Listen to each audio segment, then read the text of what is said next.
I look, and there's my keys on the inside of my purse, touching no walls, just in the middle of the purse. I'm freaked out, and I start getting mad, and I start cussing. So I start putting everything back in the purse. That was another occurrence. The final straw was when I was downstairs, and I was the only one in the house besides the babies. It was my 14-month-old upstairs having a nap, and then it was my 7-week-old that was downstairs with me. My husband at the time was in the garage with our oldest son. So I didn't need a baby monitor. The place was real small, so you could hear. I didn't need all that mess. So I just left the door open. And the only thing this child could say was da, D-A, da, da, da, da, da, da, da, da, da, da, da, da. And I knew he was awake because he started doing that. I was like, oh, he's awake. So I grabbed my phone because I want to catch him jumping up and down in his crib because those are my memories. Those cute for me. I want to look at that later in life. He's 10 now, by the way. He's not 14 months old anymore.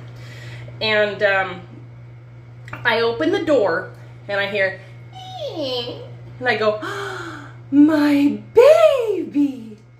And when I walk in, it was completely silent. There was no noise. He was just sitting there, chewing on his on his fingers because his back molars are coming in. And when I played the video back later, this is what I heard. My baby, mama. That was not heard with my ears. I heard that only after I played back the video. He could not say mama. He could only say dad.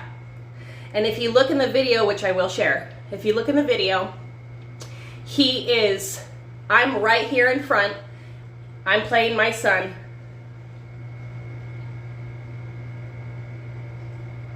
He's looking at whatever it is over there.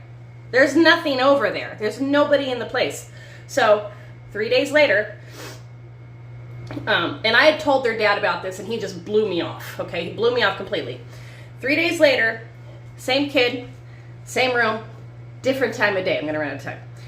And we put our 14-month-old to sleep at nighttime. It took about 15 minutes before both him and his father heard the most